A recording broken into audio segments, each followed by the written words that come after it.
Hello बच्चे, कैसे हैं आप लोग। आज हम लोग इवोल्यूशन चैप्टर का अगला सीरीज करने जा रहे हैं, ब्रीफ अकाउंट ऑफ इवोल्यूशन। बच्चे, इस चैप्टर में हम लोग अब जियोलॉजिकल टाइम स्केल के बारे में बात करेंगे। पूरी जियोलॉजिकल टाइम को हम लोग इसमें 4 एरा में बांटेंगे। वह पहला है प्रोटेरोजोइक एरा। प्रोटेरोजोइक एरा जो 2500 से लेकर के 541 माया को कवर करता है। माया मीन्स मिलियंस ईयर्स एगो। तो पहला एरा क्या है? Proterozoic era. सेकेंड हम लोग एरा की बात करेंगे, पैलियोजोइक एरा, जो कवर करता है 542 252 माया। और थर्ड एरा जो कवर करता है वह मीसोजोइक, जो कि 252 से 66 माया कवर करता है। और लास्ट फोर्थ वाला जो है सीनोजोइक एरा है, जो 6620 माया कवर करता है। इन बीच में इवोल्यूशन का ट्रेंड क्या है, इसके बारे में हम लोग बात करेंगे बच्चे। पहला जो बात हम लोग करेंगे प्रोटेरोजोइक एरा की। प्रोटेरोजोइक एरा में ऐसा सपोज किया जाता है कि first cellular form of the life was appeared in 2000 माया। 2000 माया में अपीयर्ड हुआ और इसमें फोटोसिंथेसिस जैसे एक्टिविटी भी देखने को मिले। लाइट रिएक्शन जैसा एक्टिविटी भी हुआ, जिसमें कि ऑक्सीजन इवॉल्व हुआ। और single celled structures multi sailed structures के रूप में कन्वर्ट करते हुए, इवॉल्व करते हुए पता चला है, इनके ट्रैक रिकॉर्ड से, इनके एविडेंसेस के आधार पर। अब दूसरी बात हम लोग करेंगे बच्चे पैलियोजोइक एरा की। यही से एनसीईआरटी में शुरू है हम लोगों का। पैलियोजोइक एरा की बात की जाए तो इसको हम लोग 6 पीरियड्स में बांटते हैं। पहला पीरियड है कैम्ब्रियन, जो 540 से लेकर के 490 माया को कवर करता है। और ऑर्डोविशियन सेकेंड पीरियड है, जो कि 490 से लेकर के 443 माया तक के समय को हम लोग करते हैं। थर्ड साइलूरियन, जो 425 माया को कवर करता है। फोर्थ डेवोनियन, जो 405 माया को कवर करता है। कार्बोनिफेरस, ये 360 माया कवर करता है। और पर्मियन 285 माया को कवर करता है। चिल्ड्रन, इसको बताने का क्या तात्पर्य था? इससे रिलेटेड कई बार क्वेश्चंस जो हैं आपके नीट में दिए जा चुके हैं और उनको सीरियल वाइज सजाने को दिया गया था सवाल। तो ये पीरियड्स जो हैं आपको नाम जरूर याद होने चाहिए, जो हमने बगल में आपको लिख भी दिया है कि कब जो है वह किस समय से लेकर के किस समय तक को वह कवर करता है। एक बार जरूर जानिएगा, माया मीन्स क्या चीज? Million years ago. अब हम लोग पैलियोजोइक में ही आगे बात करते हैं कब का? 500 माया तक का। 500 माया में बताया गया क्या चीज? कि इनवर्टिब्रेट्स का फॉर्मेशन हो चुका था। और 450 माया में ऐसे प्लांट्स आ चुके थे जो कि काफी डेवलप्ड थे। 400 माया में हम लोग सपोज करते हैं कि आर्थ्रोपोड्स का इवोल्यूशन हो चुका था। और 350 माया में जॉलेस फिश आ चुके थे। ऐसे जॉलेस फिश जिसका कि एक एग्जाम्पल दिया जाता है लोब फिन्स, जो कि आपको डायग्राम में देखने को मिल रहा होगा। इनके फिन्स जो है लिम्स लाइक स्ट्रक्चर से मिलते जुलते हैं। और ऐसा सपोज किया जाता है कि ये ऐसे फिशेस थे जिनसे कि एम्फीबियंस का इवोल्यूशन हुआ। और आपको देखने को मिलेगा कि दोनों के फिन्स जो हैं, लोब फिन्ड फिश और अर्ली एम्फीबियंस के लेग्स जो है, लिम्स जो है, देखने को एक जैसे मिलते हैं। तो अगली बात हम लोग कर लें 320 माया को, जो पेलियोजोइक से ही कवर करता है। सीवीड्स और कुछ और प्लांट्स का डेवलपमेंट हो चुका था। एम्फीबियंस से रेप्टाइल्स का डेवलपमेंट हो रहा था, और रेप्टाइल्स में थिक सेल्ड वाले स्ट्रक्चर्स देखने को मिले, क्योंकि एम्फीबियंस में जो सेल थे वो काफी थिन थे, न के बराबर थे। ऐसा सपोज किया जा सकता है कि वो सन में क्या हो सकते थे, वो ड्राई हो सकते थे। लेकिन ये रेप्टाइल्स में ऐसा नहीं हुआ, उसमें सेल्ड जो थे, SHELLED सेल्ड एग्स जो थे वो काफी थिक थे। और आपको बात बताया जाए, फर्म्स बचे, आप फर्म्स देखते हैं, ये जायंट फर्म्स जो है, ऐसा सपोज किया जाता है कि इस पेलियोजोइक एरा में देखने को मिला। और ये धीरे धीरे वह धरती के नीचे जो है दबते गए, उनसे कोल का फॉर्मेशन होता गया। अब हम लोग बात करते हैं मीसोजोइक का। इस मीसोजोइक में यह कहा जाता है कि यह एज ऑफ रेप्टाइल्स और जिम्नोस्पर्म्स का था। ये age of reptiles and gymnosperm का, जी हां, सही पकड़े आप। इसमें 3 पीरियड्स है बच्चे। पहले को हम लोग कहते हैं ट्राइएसिक, जो 230 माया को कवर करता है। दूसरा जुरासिक, यस, जुरासिक पार्क आपने नाम सुना होगा, यस, वह है 208 माया। और क्रिटेशियस जो कि 144 माया है। बच्चे पीरियड्स को बहुत ध्यान से सुनना है, इसको अच्छा से पढ़ना है, याद भी रखना है। ये सीरियली अरेंज करने के लिए दिए जाते हैं। तो हम लोग बात करें बच्चे कि 200 माया में कुछ ऐसे रेप्टाइल्स थे जो कि ऐसा सपोज किया जाता है कि वह वाटर के अंदर में फिर से वापस गए। और ऐसे ही इस्थियोसॉरस थे। इस्थियोसॉरस आपको डायग्राम देखने को मिलेगा, लग रहा है कि ये व्हेल लाइक बॉडी, यानी कि फिशेस लाइक बॉडी है, लेकिन ये रेप्टाइल्स का बैकवर्ड इवोल्यूशन है। दूसरी चीज और बात करें, जैसा कि हमने कहा कि रेप्टाइल्स का ये समय था, इसमें रेप्टाइल्स बहुत अच्छी तरह से डोमिनेट कर रहे थे।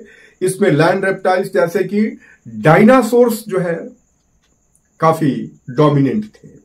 डायनासोर्स में टायरेनोसेरस रेक्स, ट्राइसेराटॉप्स, स्टीगोसॉर्स और ब्रैकियोसॉर्स, ऐसी कुछ डायनासोर्स जो हैं हमारी धरती पर काफी अच्छी तरह से डोमिनेंट दिखाई पड़ रहे थे। टायरानोसॉर्स रेक्स जो है, ऐसा सपोज किया जाता है कि यह लार्जेस्ट डायनासोर था।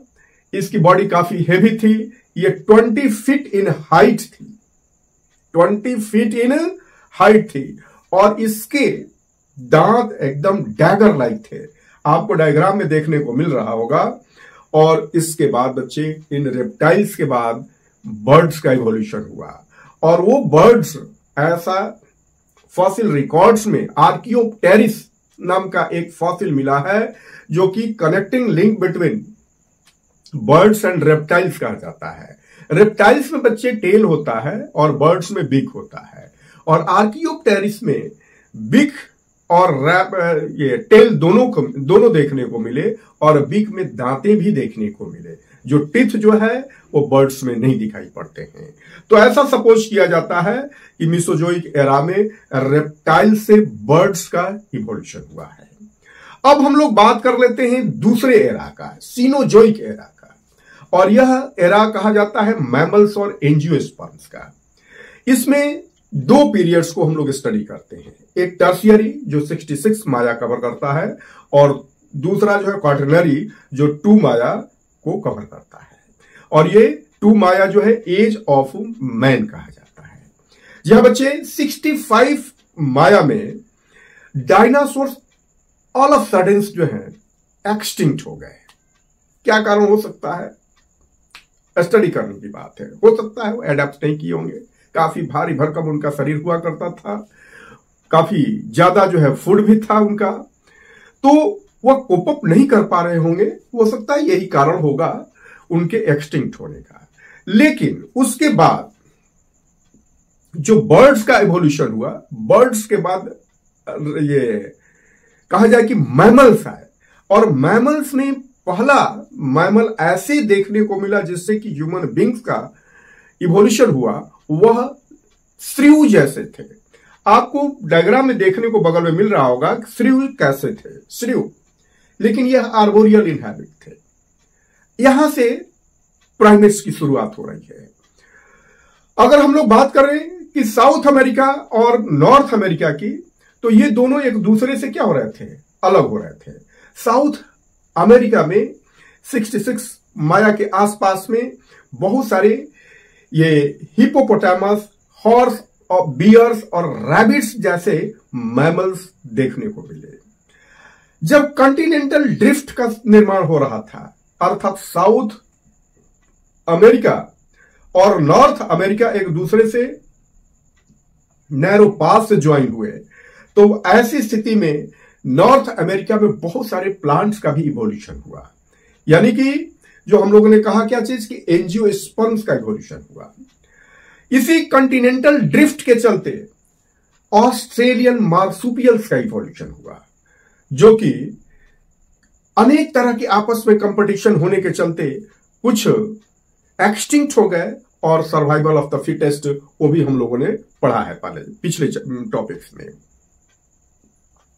अब अगर हम लोग बात करें origin and evolution of human being, तो बच्चे ओरिजिन ऑफ ह्यूमन बीइंग की बात हम लोग 15 माया से कर सकते हैं।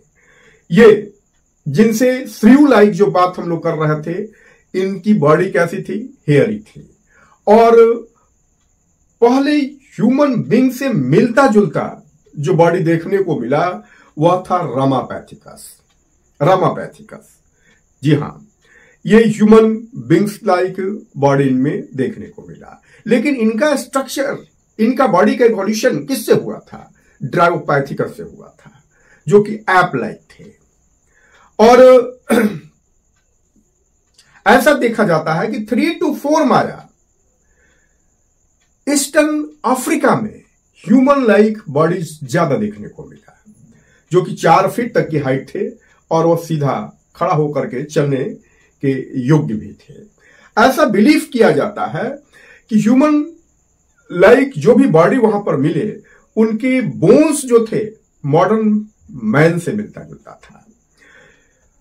ये और भी बात किया जाए तो अब अगला चीज हम लोगों को देखने को मिलेगा। अगला चीज जो है, जैसे कि हमने बात किया कि पहले जो है ड्रायोपैथिकस आए, जो ऐप लाइक स्ट्रक्चर थे, बॉडी था। उसके बाद रामापैथिकस आया, लेकिन रामापैथिकस से अगला इवोल्यूशन जो हुआ वह सपोज किया जाता है ऑस्ट्रेलोपैथिकस का हुआ। ऑस्ट्रेलोपैथिकस 2 माया में ज्यादा देखने को मिले, और ये इनका लोकेशन था ईस्ट अफ्रीका ग्रासलैंड से। और ऐसा सपोज किया जाता है, रिकॉर्ड्स के अनुसार पता चल रहा है कि ये अपने शिकार को ये हंट करते थे स्टोन वीपन से, और ये फ्रूट्स खाते थे। इसके बाद ऑस्ट्रेलोपैथिकस से आगे और इवोल्यूशन जो हुआ, तो उसमें हम लोग उनका नाम देते हैं होमो हिबिलिस। होमो हिबिलिस यानी कि पहला ह्यूमन लाइक कंप्लीट बॉडी देखने को मिला। इनको होमिनाइड भी कहा गया, और इनका ब्रेन का स्ट्रक्चर जो था ह्यूमन बीइंग से ज्यादा मिलता जुलता रहा। इनकी ब्रेन की कैपेसिटी जो है 650 से लेकर के 860 तक देखा गया, और ये भी मीट नहीं खाते थे, यानी कि ये फ्रूट्स ही खाते थे। इसके बाद अब बात करते हैं 105 माया की बात करें, जिसमें कि होमो इरेक्टस आए। होमो हैबिलिस से होमो इरेक्टस आते हैं, जिनके ब्रेन की कैपेसिटी बहुत ज्यादा देखने को मिलता है, 900 सीसी जो है, और ये मीट खाया करते थे। इसके बाद निंदरथल मैन एग्जिस्टेंस में आते हैं। ऐसा सपोज किया जाता है कि इनका इवोल्यूशन 1 लाख से लेकर के 40,000 ईयर्स एगो के बीच में हुआ, और इनकी ब्रेन की कैपेसिटी तो बहुत ज्यादा देखने को मिली, वह 104,000 सीसी देखा गया। और ये ईस्ट और सेंट्रल एशिया में जो है इनका लोकेशन बहुत ज्यादा पाया गया, और ये पहनते थे क्या चीज, हाइड्स, खाल से, जानवरों के खाल से अपने बॉडी को ढका करते थे, और अपने डेड बॉडीज को ये जमीन में गाड़ दिया करते थे।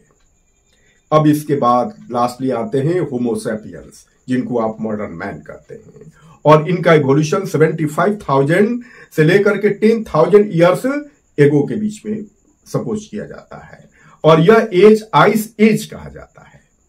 प्री हिस्टोरिक केव आर्ट का डेवलपमेंट 18,000 ईयर्स एगो हुआ। ऐसा सपोज किया जाता था कि ये होमोसेपियंस केव में पेंटिंग किया करते थे, गुफाओं में पेंटिंग किया करते थे। जानवरों को जो हंटिंग करना था या जो भी इनका प्लानिंग होता था हंटिंग से रिलेटेड या और जो कुछ भी है, वो पहले उनका पिक्चराइजेशन करते थे। तो ये 18,000 ईयर्स एगो ऐसा सपोज किया जाता है फॉसिल रिकॉर्ड के आधार पर। उसके बाद इन्होंने एक जगह पर रहना सीख गया और एग्रीकल्चर का भी डेवलपमेंट किया, और वह समय जो है 10,000 ईयर्स एगो माना जाता है।